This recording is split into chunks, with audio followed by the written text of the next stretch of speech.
이것은 이스라엘의 곡과 그 연합군들이 쳐들어올 것을 예언하고 있어요. 그리고 이 전쟁의 시점은 여러 날 후 말년이라고 되어 있습니다. 8절하고 16절에 보면은. 그리고 끝날에 일어날 전쟁이라는 거죠.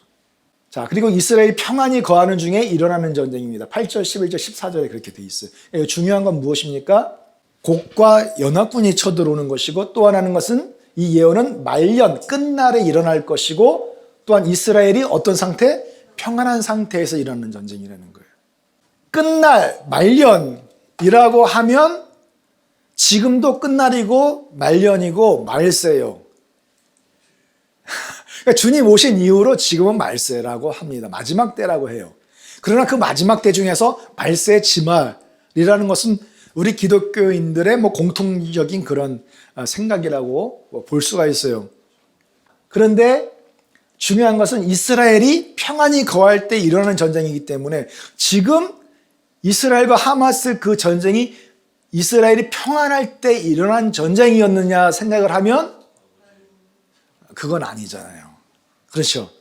그러니까 이스라엘과 하마스의 전쟁이 곡과 마국의 전쟁은 아니다라는 것을 우리가 알 수가 있는 것입니다.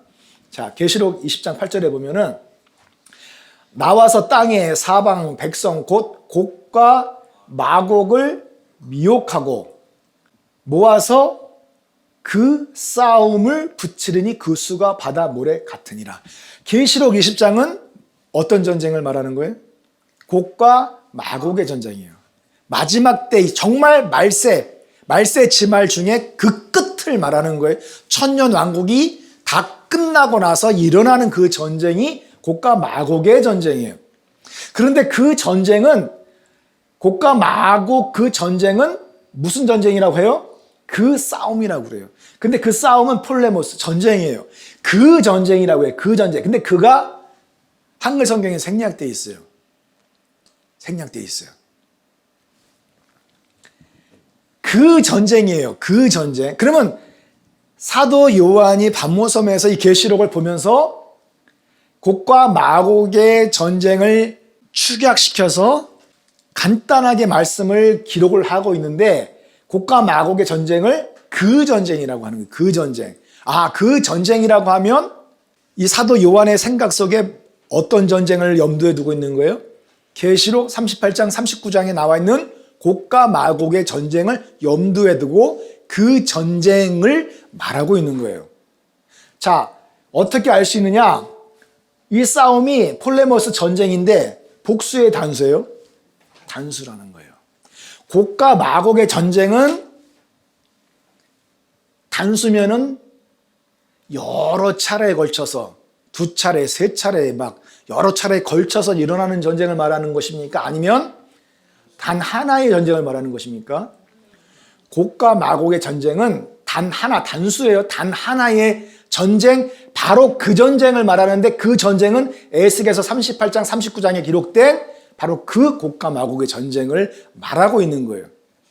에스겔서 38장, 39장은 두 장에 걸쳐서 디테일하게 자세하게 그 앞으로 되어질 곡과 마곡의 전쟁의 그 역사들과 섭리하심과 일어나는 배경들과 일어나는 원인들과 또한 그 결과가 정확하게 자세하게 기록되어 있지만 사도 요한은 그 전쟁을 압축시켜서 단편적으로 개략적으로 핵심적인 부분만 딱 몇 구절에 한해서 정리해 놓은 것이 계시록 20장 이 곡과 마곡의 전쟁이라는 것이죠.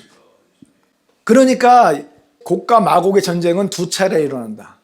세 차례 일어난다. 몇 차례 일어나는 전쟁이다. 이렇게 말하는 것들은 계시록 20장 8절에 기록되어 바로 그 싸움, 곡과 마곡의 전쟁이 단수라는 사실을 모르고서 하는 말이에요. 사도 요한이 말하는 그 싸움, 곡과 마곡의 전쟁은 어떤 전쟁이에요? 계시록 38, 39장에 예언되어 있던 그 전쟁을 의미하고 있는 것입니다. 그러니까 중요한 건 뭐예요? 단추 하나가 잘못 끼워지면 이 옷이 맞질 않는 거예요. 보기에도 안 좋은 거예요. 틀린 거예요. 그러니까 단추를 정확하게 먼저 딱 잘 끼워 놓고 시작을 하셔야 돼요. 또 한 가지는 그 전쟁은 이스라엘이 어느 때 일어나는 전쟁이라고요? 평안할 때 일어나는 전쟁이에요.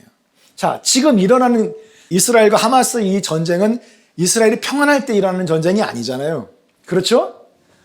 항상 조마조마하고 불안하고 아이언돔으로 항상 미사일이 나올 것을 미리 그냥 뚫어지게 그 모니터를 바라보면서 대기하고 있고 준비 태세를 갖추고 있는 그런 상태 아닙니까?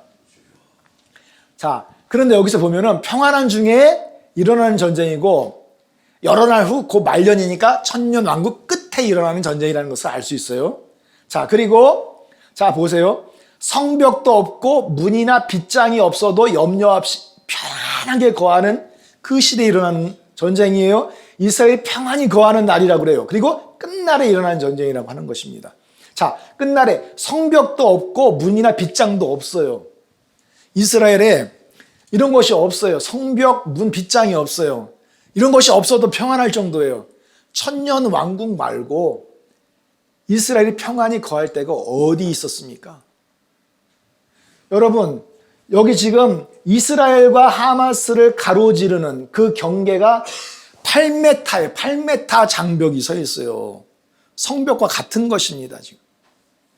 자, 다시 말해서 이 성벽과 이런 장벽과 이 빗장과 이 울타리는 이스라엘이 지금 불안한 상태에 있다는 것을 말해주는 거예요. 그렇기 때문에 지금 일어나는 전쟁이 곡과 마곡의 전쟁이다라고 연결하는 것은 그것은 문제가 있고 받아들이기 어렵다라는 것이죠. 자, 여기서 보시면 저희가 칼날에 죽임을 당하며 모든 이방에 사로잡혀 가겠고 1948년 5월 14일 날 이스라엘이 독립했음에도 불구하고 예루살렘은 이방인의 때가 차기까지 이방인들에게 밟힘을 당하는 불안과 공포와 전쟁과 난리와 그런 어려움 속에 환란 속에 있는 그런 시대를 말하는 것입니다. 다시 말해서 자 7년 대환란 바로 직전에 예수님이 십자가에 달려 죽으시고 7년 대환란 직전까지 무슨 시대예요? 교회 시대, 성령 시대, 은혜 시대, 이방인의 시대예요. 자, 그 이방인의 시대에 지금 아직 7년 환란이 오지 않은 바로 지금 이스라엘은 어떻게 2000년 동안 지도에서도 없던 나라였어요. 이방인들에게 철저하게 짓밟히던 나라였고 독립했음에도 불구하고 지금까지 중동에서 4차 전쟁이 일어나면서 얼마나 많은 전투와 전쟁의 참호 속에서 수많은 사람들이 목숨을 잃고 재산을 잃고 그런 환란을 당했습니까? 다 알잖아요. 짓밟힘을 당하는 시대지 지금 이스라엘이 누가 평안하게 거하는 시대입니까? 그렇게 말할 수가 없잖아요. 그렇기 때문에 곡과 마곡의 전쟁이라고 말할 수가 없어요. 곡과 마곡의 전쟁은 7년 환란이 지나고 다시 말해서 7년 환란 중간쯤에 주님이 재림하시고 성도들은 휴거되죠. 그리고 후 3년 반에 그 끝에 아마겟돈 전쟁이 일어나고 그때 지상 재림하십니다. 주님께서 지상 재림하십니다. 그러면서 천년왕국이 이어지고 사탄이 무적행에 갇히죠. 그 후에 사탄이 놓이면서 곡과 마곡의 전쟁을 일으키는 거예요. 그렇죠? 그리고 나서 하나님이 불심판으로 이 세상을 심판하신 후에 어떻게 되는 거예요? 백보자 심판에 백보자 심판이 열려서 영원한 천국으로 들어가든가 아니면 둘째 사망 불지옥에 빠지게 되는 거예요. 이것이 하나님께서 온 인류와 역사를 경영하시는 하나님의 섭리예요. 경륜이에요. 이게 마지막 엔드타임을 우리가 잘 알고 있어야 돼요. 그런데 많은 사람들이 7년 환란 전에 뭐가 있어요? 곡과 마곡의 전쟁이 일어나는 것이고 그게 이스라엘과 하마스의 전쟁이라고 말을 하면서 무슨 일이 일어난다? 7년 환란 직전에 휴거가 된다라는 거죠. 그렇기 때문에 수많은 사람들이 지금 혼란과 어려움 속에 지금 신앙생활을 하고 있어요. 자, 또 이 하나님의 심판 내용을 봤을 때 에스겔서 38장, 39장 곡과 마곡의 전쟁과 20장에 있는 곡과 마곡의 전쟁은 같은 전쟁이라는 것을 알 수 있어요. 에스겔서 38장에는 좀 디테일하게 구체적으로 큰 지진이 있을 것이고 그 연합군들이 서로 죽이고 죽이는 그런 전쟁들이 있을 것이고 또 그것으로 인해서 역병이 돌고요. 그 폭우가 쏟아지면서 또한 큰 우박덩이와 하늘에서 불과 유황이 비처럼 쏟아지는 거예요. 하나님 그렇게 심판하시는 거예요. 곡과 마곡의 전쟁을 그렇게 심판하시는 거예요. 근데 그것을 사도 요한은 핵심적으로 어떻게 됐어요? 저희가 지면에 널리 퍼져 성도들의 짐과 사랑하시는 성을 두름에 하늘에서 불이 내려와서 저희를 소멸했다리 말하는 거예요.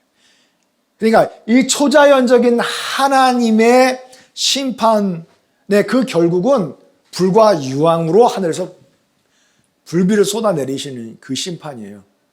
그러니까 계시록 20장에 나와 있는 곡과 마곡의 전쟁은 하나님의 그 심판을 하늘에서 불이 내려와라는 이 말로 에스겔서 38장, 39장 그 곡과 마곡의 전쟁과 같은 전쟁이라는 것을 개략시켜서 말씀을 증거하고 있다는 것이죠.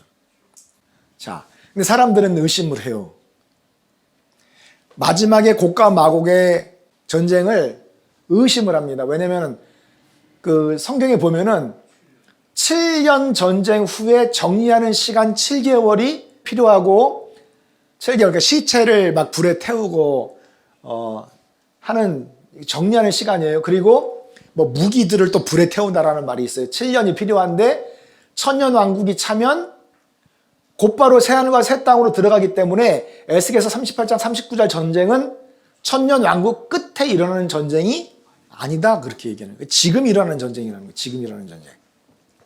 왜냐하면 이분들이 말하는 것은 에스겔서 39장에 여기서 보세요. 이스라엘 성읍들의 거한 자가 나가서 그 병기를 불피워 사르되 큰 방패와 작은 방패와 활과 살과 몽둥이와 창을 취하여 7년 동안 불피우리라래. 7년 동안. 그러니까 천전왕국 끝나면은 바로 하나님의 나라로 가는데 7년이라는 7개월 이 시간이 거기에는 없다라고 그렇게 얘기를 하는 거예요. 단정적으로 그렇게 규정을 하는 거거든요. 그러니까 천년왕국 끝나고 하나님이 불심판을 때리십니다. 불심판을. 그런데 그것을 꼭 문자적으로 7년이라는 것을 딱 규정을 해서 마지막 곡과 마곡의 전쟁은 아니다. 왜? 시간이 없기 때문에 끝나자마자 바로 천국으로 가기 때문에 좀 맞지 않는 구절이다 그렇게 얘기를 하는 거예요. 그러나 여러분 여기서 7년과 이 7달의 그 7은 무엇을 말하는 숫자예요? 완전수잖아요. 꽉 찬 완전수를 말하는 거죠.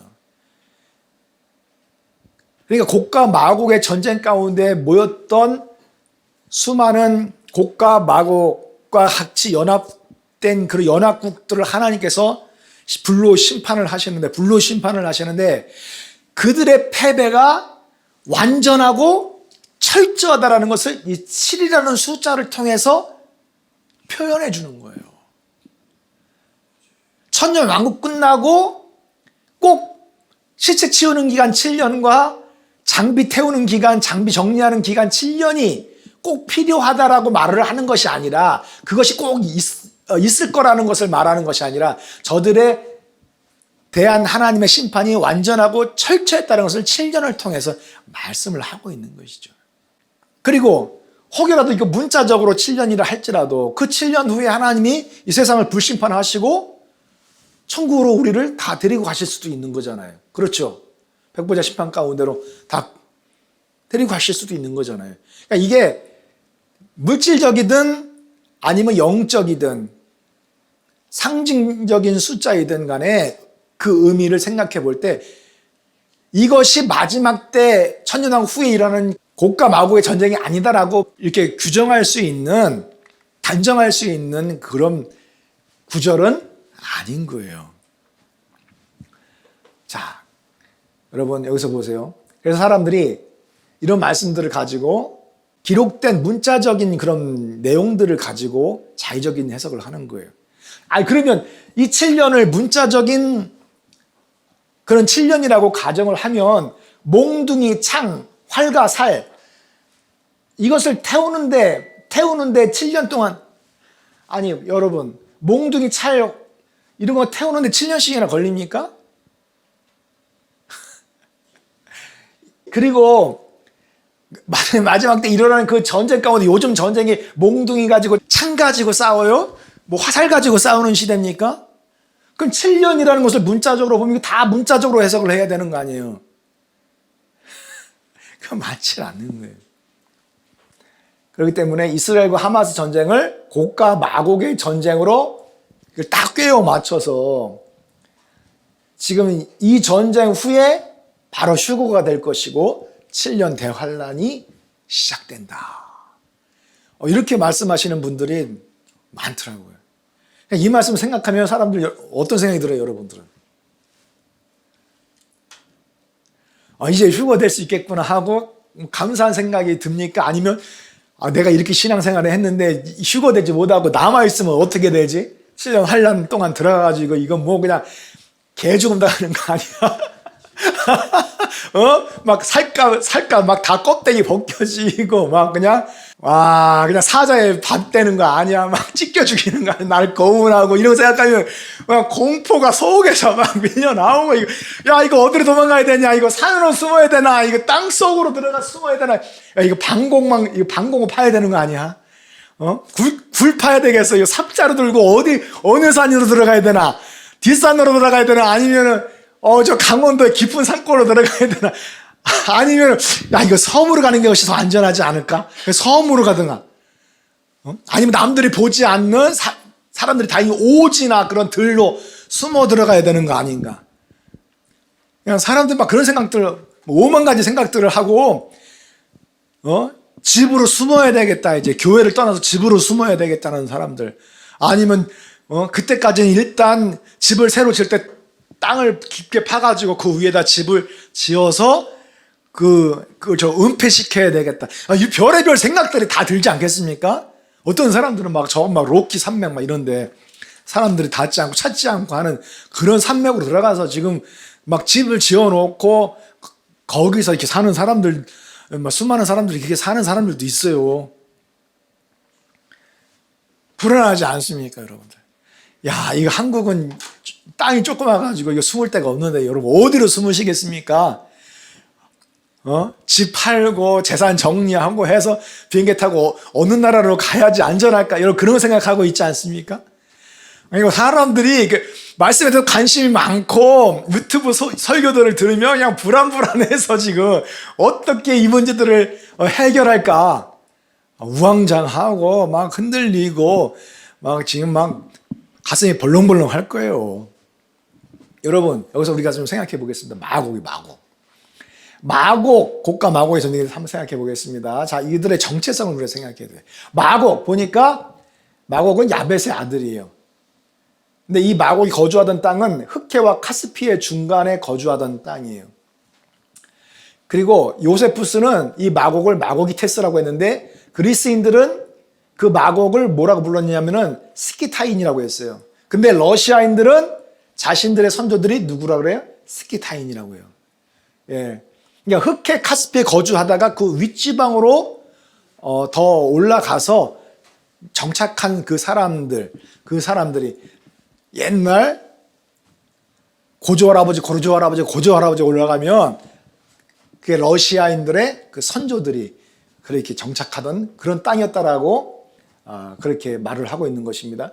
브리테니카 백과사전에서는 루마니아, 우크라이나를 포함한 지역의 고대 이름이 스키타예요. 그러니까 루마니아, 우크라이나 그쪽, 카자흐스탄 다 그쪽 옛날 소련의 구연방 그 소련 연방의 그 나라들이잖아요.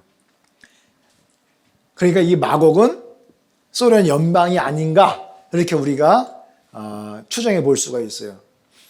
자, 10장 2절에 보니까 야벳의 아들은 마곡이라고 되어 있고요. 두발과 메색 다 연관성을 가지고 있는 바로 이 형제 국가들이에요. 자, 여기서도 보면 자, 흑해와 카스피라고 되어 있잖아요. 흑해가 있고 카스피해가 되어 있어요. 이쪽이 이란이고 요 밑에가 유브라데강, 티그라스강 흐르고 밑에가 이스라엘이에요. 그러니까 북쪽 지방에 있는 거대한 땅이 거대한 이 민족들이 살고 있는 바로 이 땅이 야벳의 후손들이 살고 있었던 또 그 후에는 스키타인들 같은 민족 같은 형제 계열의 사람들이 이곳에 모여 살아서 이들을 마곡 그리고 여러 그 역사학자들도 그렇게 러시아 배경으로 한 민족들을 말하고 있다라고 그렇게 추정을 하고 있습니다. 두 번째로는 로스, 메섹, 두발의 통칭으로 통합된 민족이 사는 북방 땅이라고 말하는 사람들도 있어요. 같은 의미죠. 또 어원학적으로 어떤 학자들은 이렇게 얘기합니다. 로스는 러시아라는 거예요. 그러니까 러시아를 제가 검색을 하니까 로시아야. 옛날에 이름이 로시아더라고요. 근데 에스겔 당시에는 러시아가 없었어요. 러시아라는 그런 단어가 없었어요. 그런 단어. 그러니까 에스겔이 벌써 앞으로 되어질 일을 미리 내다보고 로스라고 한 거 아닌가. 이렇게 생각해 볼 수도 있죠. 그래서 많은 학자들이 로스를 비슷하잖아요, 발음이. 그래서 러시아라고 합니다. 그러니까 러시아의 어원이 로스다. 이렇게 말하는 사람들이 있어요. 그리고 메섹은 모스크바랑 또 발음이 비슷하니까 모스크바가 메섹이다. 두발은 토볼스크에 대한 어원이 두발이다. 이렇게 해서 전체적으로 로스, 메섹, 두발은 전체적으로 러시아 연방을 뜻하는 그런 민족이다. 이렇게 보는 거예요. 근데 이 또 어떤 사람들은, 어떤 역사학자들은 이 로시는 히브리 성경에 로시라고 되어 있거든요. 이것은 군주라는 뜻이에요.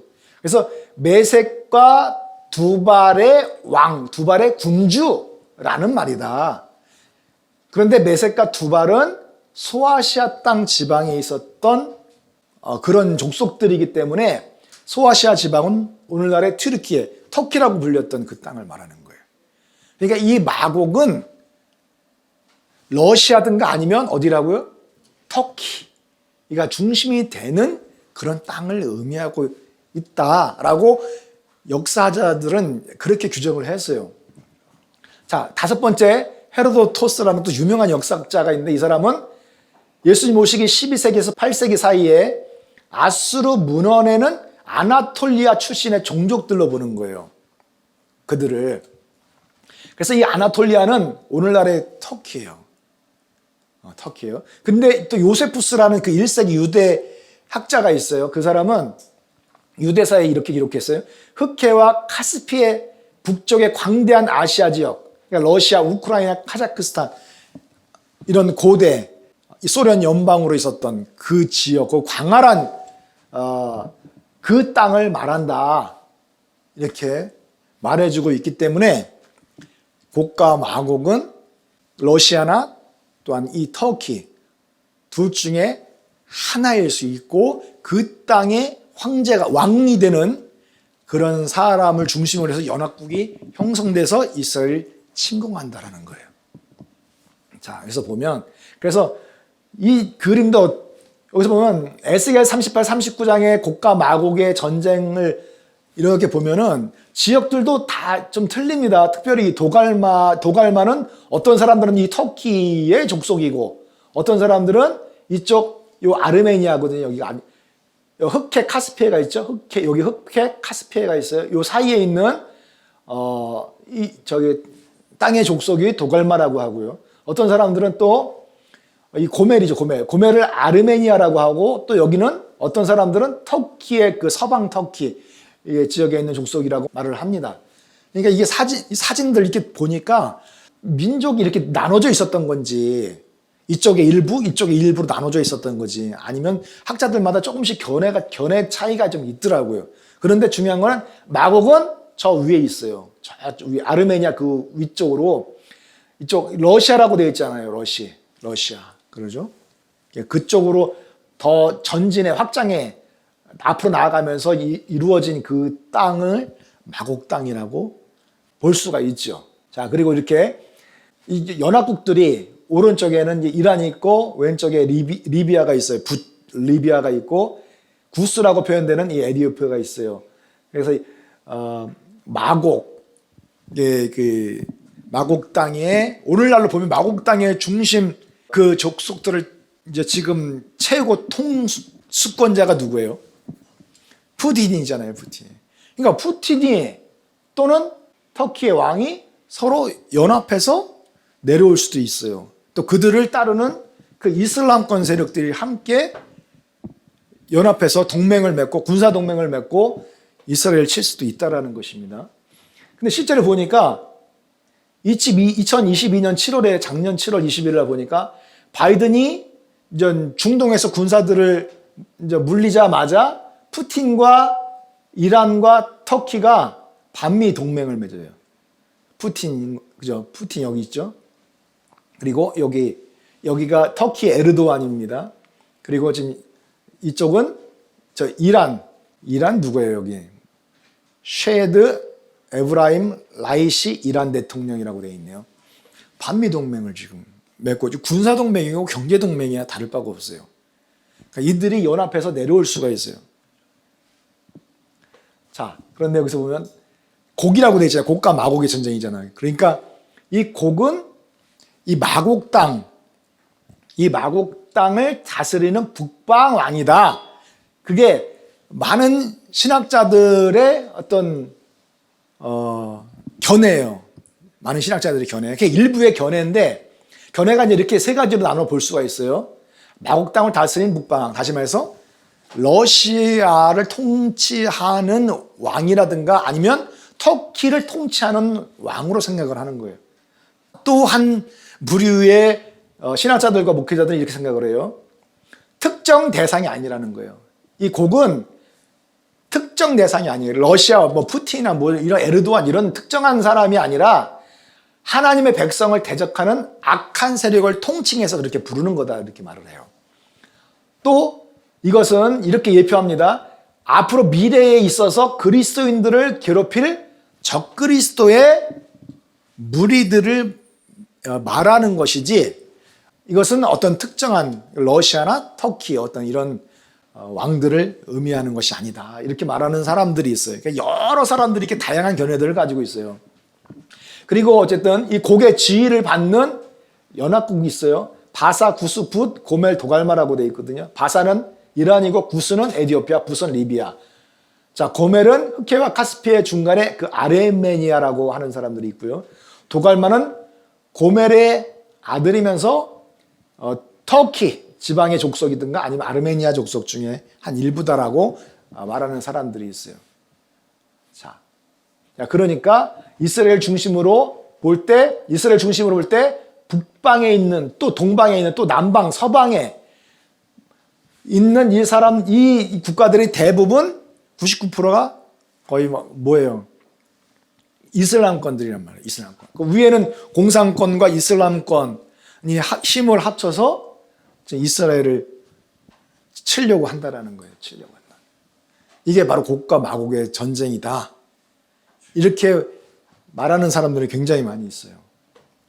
자, 이들이 전쟁을 일으키는 목적이 에스겔서 12절에 38장 12절에 잘 나와 있어요. 뭐냐면은 이 나라는 세상 어디에 있어요? 중앙에 있는 거, 중앙.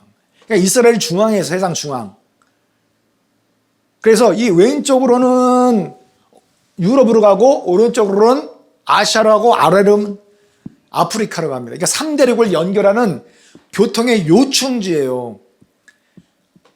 전략적 요새도가 될 수도 있고 아주 중요한 땅이에요. 세상의 중심인 땅이에요. 자, 그래서 그 땅을 중심으로 열방이 다 둘러 있어요. 그러니까 이 중앙을 차지하려고 하는 그런 많은 민족들과 왕들이 있습니다. 그리고 그 땅을 정복하려는 목적이 재산을 늑탈하려고 하는 목적이 있어요. 자, 여기 보면은 스바와 드단과 다시스와 그 부자들이 내게 이르기를 내가 탈취하러 왔느냐. 곡과 마곡 일으키는 그 전쟁의 목적이 탈취라는 거, 탈취. 그리고 노략이고, 그리고 수많은 물건들을 크게 약탈하는 것이라고 했습니다. 약탈 전쟁이라는 거, 약탈 전쟁. 이스라엘을 정복하려는 전쟁으로 저들을 나라를 지중해에 그냥 삽으로 퍼서 던져버리고 그 땅을 지배하는 목적이 이거라는 거예요. 약탈 전쟁이에요. 그러면 이스라엘에 그만큼 약탈할 만한 뭐 좋은 것이 있어야 되잖아요. 뭐가 있을까요? 너무 놀라운 것은 천연가스 노다지 앉은 이스라엘 완전히 대박 난 거예요. 자, 이스라엘 바로 이 앞쪽 지중해 이쪽에 와 그냥 말로 표현할 수 없는 석유와 천연가스가 매장되어 있어요. 그래서 앞으로 유럽은 러시아로부터 천연가스를 받는 것이 아니라 이스라엘로부터 직접 이 모든 석유와 천연가스를 공급받으려고 지금 줄을 섰어요. 그러니까 지금 이 러시아가 어떻게 되겠습니까? 러시아가 더군다나 이 푸틴이 학사기인지 석사기인지 그 논문으로 뭘 썼냐면은 그 유전 석유 있죠? 천연가스 뭐 이런 부분에 대한 논문을 썼었어요. 그 정도로 그렇게 관심이 많다는 거예요. 그런데 이제 서유럽에 자기들의 천연가스와 석유와 뭐 이런 것들을 판매하고 있었는데 이것이 갑자기 이제 중단되고 이스라엘을 연결시키려고 하니까 어떻게 해요? 이 자원 권력이 완전히 빼앗기는 거예요. 석유권이 완전히 빼앗기는 거죠. 이것을 두고 보고 있을 푸틴이 아닙니다. 자, 이런 일들로 인해서 전쟁이 일어나는 그런 발달 원인이 될 수 있다는 것을 우리가 알아야 되고요. 그런데 이 전쟁을 반대하는 나라들이 있어요. 온건파 이슬람이 있어요. 스바는 사우디아라비아 남부, 예멘 지역을 의미한다고 볼 수 있고요. 또한 드단이 있어요. 드단. 이제 에돔의 남쪽 지역. 그리고 다시스는 스페인을 말하는데 스페인은 서유럽이잖아요. 그러니까 서유럽, 북유럽을 대표하는 나라다 볼 수 있고요. 또한 이 젊은 사자들이라고 킹제임스 버전에 이렇게 기록이 되어 있거든요. 그러니까 서유럽이 낳은 그런 자식들, 힘 있는 자식들 누구예요? 영국부터 나왔잖아요. 미국, 캐나다, 호주 이런 나라들이 이제 전쟁을 막고 그리고 이슬람과 거의 동맹을 맺어 있는 이런 나라들이 지금 전쟁의 확전을 지금 막고 있는 그런 상태에 있거든요. 근데 이제 이것을 말하려고 하는 것은 아니지만 중요한 것은 이제 많은 사람들이 7년 환란 전에 곡과 마곡의 전쟁과 휴거를 주장하기 때문에 그러니까 7년 환란이 오지 않았어요 아직. 근데 오기 전에 곡과 마곡의 전쟁이 일어나는 거예요. 전쟁이 끝나면서 뭐가 일어나요? 휴거가 되는 거예요. 그러니까 지금 우리 코 앞에 와 있는 거예요. 휴거가. 코앞에 휴거가 와 있고 휴거가 일어나지 않으면 바로 7년 환란 들어가서 여러 껍데기 벗겨져야 되는 거예요. 예? 짐승의 표 받지 않으려고 그냥 숨어 들어가야 되고 아주 그냥 환란에 이런 환란이 없어요. 기독교인들은 말로 표현할 수 없는 전무후무한 환란이고 하나님이 그 시간을 감해주지 않으면 구원받을 자가 없다라고 했을 만큼 이건 말로 표현할 수 없는 그런 환란의 도가니 속으로 들어가는 거예요. 그래서 휴거가 안 되면 어떻게 하겠습니까? 그러니까 성도들이 지금 막 방황하고 혼돈하고 무엇을 잡아야 될지 그냥 왔다 갔다 하고 그냥 정신을 잃어버리고 그냥 가슴이 벌렁벌렁하고 심장이 쿵탕쿵탕 뛰고 지금 난리가 아닌 거예요. 지금 문제예요. 문제. 자, 근데 제가 생각할 때는 자, 보세요. 마태복음 24장 3절, 6절, 7절에 보니까 예수께서 감난산 위에 앉으셨을 때에 제자들이 조용히 와서 가로되 우리에게 이르소서 어느 때 이런 일이 있겠사오며 주님의 임재하심, 주님의 재림과 세상 끝에 무슨 징조가 있겠습니까? 그러니까 주님이 뭐라고 하세요? 난리와 난리 소문을 들을 것이고 그렇지만 아직 끝이 아니다라는 거예요. 민족과 민족이 형제와 형제 국가가 서로 싸우고 나라가 나라를 막 대적하여 일어나는 거예요. 그런 전쟁들이 일어납니다. 처처에 기근과 지진들이 많이 일어나죠. 그러나 아직은 뭐예요? 아직은 끝이 아닌 거예요. 아직은 끝이 아니다. 그러니까 7년 환란 전에 일어나는 모든 그런 기근과 지진이나 그런 전쟁들은 우리를 놀라게 하지만 아직 끝이 아니에요. 그리고 곡과 마곡의 전쟁은 7년 환란 전에 일어나는 전쟁이 아니라 7년 환란 지나고 아마겟돈 지나고 천년왕국 지나고 그 끝에 일어나는 전쟁이에요. 그 끝에 일어나는 전쟁이란 말이에요. 예수님이 공중에 재림하신다 할지라도 세상은 아직 끝이 아니에요. 세상은 아직 끝이 안 났어요. 예수님이 공중에 재림하신다 할지라도 후 3년 반이 남아있고 아마겟돈 전쟁이 남아있고 천년왕국이 남아있고 곡감하고의 전쟁이 남아있고 불심판이 와야 그때 세상이 끝인 거예요. 그러니까 7년 환란이 오지도 않았는데 지금 일어나는 이스라엘과 하마스 전쟁이 무슨 전쟁? 곡과 마곡의 전쟁이라고 말을 하면 사람들이 얼마나 불안하고 지금 공포 가운데 지금 있겠습니까? 그 후에 있을 일에 대해서는 아무 생각이 없고 지금 어떻게 도망가지? 어떻게 숨지? 어떻게 피하지? 이런 생각밖에 더 하겠어요?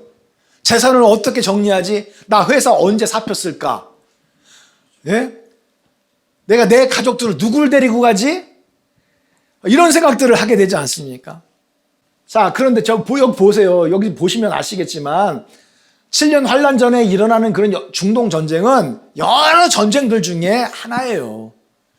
그렇죠? 여러 전쟁들 중에 하나란 말이에요. 1차 중동, 2차, 3차, 4차 중동 전쟁들이 일어났잖아요. 그렇죠? 그런데 이 전쟁 속에서 이스라엘과 대적한 이 이슬람권 이 전쟁 속에서, 중동 전쟁 속에서 곡과 마곡의 전쟁이라고 할 수 있는 전쟁이 있습니까? 곡과 마곡의 전쟁은 학자들이 얘기하잖아요. 러시아나 터키가 주도해서 일어나는 전쟁이에요. 근데 중동에서 일어나는 전쟁에 이 터키는 전혀 참여하지도 않았어요. 러시아 참여하지도 않았어요. 러시아나 터키가 주도해서 일어나는 전쟁이 아니었다고요. 자, 그러면 지금 일어나는 이스라엘과 하마스 전쟁이 러시아가 푸틴이 주도해서 일어나는 전쟁이에요? 아니잖아요. 그렇죠? 그럼 터키 에르도안이 주도해서 일어나는 전쟁입니까? 아니잖아요. 그렇죠? 그러니까 지금 일어나는 이스라엘과 하마스 전쟁은 곡과 마곡의 전쟁이 아닌 거예요. 곡과 마곡의 전쟁은 단수 딱 하나예요. 언제? 천년왕국 끝나고 나서 일어나는 전쟁이 바로 곡과 마곡의 전쟁이라는 것입니다. 그렇죠? 중요한 것은 우리가 많은 사람들이 곡과 마곡의 전쟁이 일어나는 것을 막 말을 해요. 이게 더 크게 확장되면서 또 곡과 마곡의 전쟁으로 확장될 것이다, 확전될 것이다 라고 말을 해요. 근데 중요한 것은 곡과 마곡의 전쟁을 통해서 얻게 되는 참된 교훈이 무엇이냐? 그 전쟁으로 인해서 예수님께서 여호와 하나님 아버지라는 이 진리를 알게 된다는 거예요. 에스겔서 38장 23절에 보면 이와 같이 내가 여러 나라의 눈에 내 존대함과 내 거룩함을 나타내어 나를 알게 하리니 그들이 나를 여호와인 줄 알 것이다. 이거예요. 알 것이다. 곡과 마곡의 전쟁이 끝날 때는 천년 왕국 동안 다스리던 그 예수 그리스도, 그죠? 예수 그리스도가 전능하신 유일하신 하나님 아버지라는 사실을 모든 민족이 다 알게 된다는 거예요. 그러니까 곡과 마곡의 전쟁을 우리가 설교할 수는 있어요. 뭐 언제 온다, 전쟁 온다 막 이렇게 설교할 수 있어요. 그러니까 이게 잘못 알고 설교를 할 수는 있어요. 또 추정해서 설교를 할 수 있어요. 근데 중요한 것은 그 전쟁으로 인해서 그 결과가 무엇이냐? 예수 그리스도 유일하신 하나님 아버지라는 사실을 아는 거예요. 그러니까 이것을 설교하지 않으면 곡과 마곡의 전쟁이 지금 일어났다, 아니면 금방 확전되면서 일어날 것이다, 다 소용없는 얘기라는 것이죠. 그게 우리한테 무슨 유익이 되겠습니까? 사람으로 하여금 불안하게 떨게 되고 어떻게 숨어야 될까, 피해야 될까, 도망가야 될까, 환란을 이겨낼 수 있을까, 이런 것들을 막 생각하게 되잖아요. 공포 속에 들어가게 되잖아요. 그러니까 성령께서 환히 말씀하십니다. 마지막 때에 어떤 사람들은 어디서 떠나요? 믿음에서 떠나요. 믿음에서 떠나요. 이스라엘과 하마스 전쟁이 곡과 마곡의 전쟁이다 라고 가르치니까 사람들이 그냥 믿음에서 떠나는 거야. 그렇게 가르치는 목회자들의 가르침 속에 다 빠져요. 속이는 영과 악마의 교훈을 따르게 된다는 거예요. 곡과 마곡의 전쟁이 일어난다는 것은 악마의 교리는 아니에요. 곡과 마곡의 전쟁을 설교하면서 예수 그리스도가 유일하신 하나님 아버지라는 사실을 증거하지 않으면 그것이 곧 무슨 교리예요? 악마의 교리예요. 사람을 미혹하는 교리예요.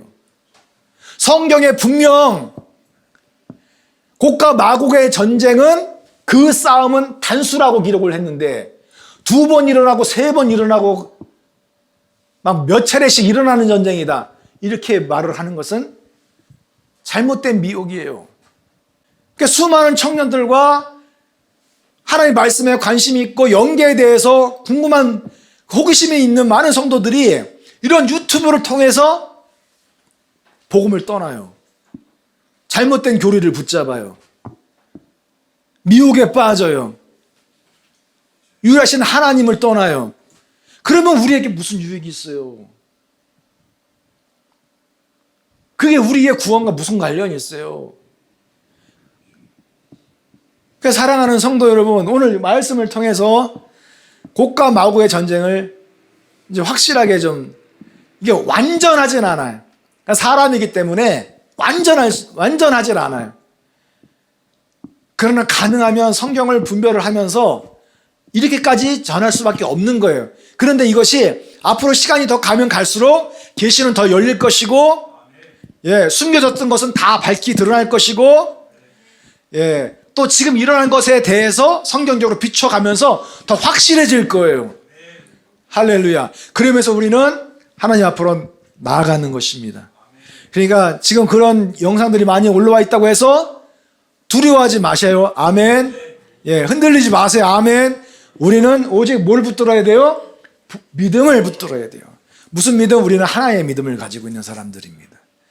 유일하신 하나님에 대한 진리의 복음과 거듭남의 교리, 참된 이 복음, 할렐루야, 이것을 붙들고 선히 싸우시고 이 마지막 때에 하나님의 말씀을 분별하여 하나님이 기뻐하시는 일꾼으로 주님 앞에 드려지는 여러분들 되시기를 예수님의 이름으로 간절히 축원합니다. 아멘.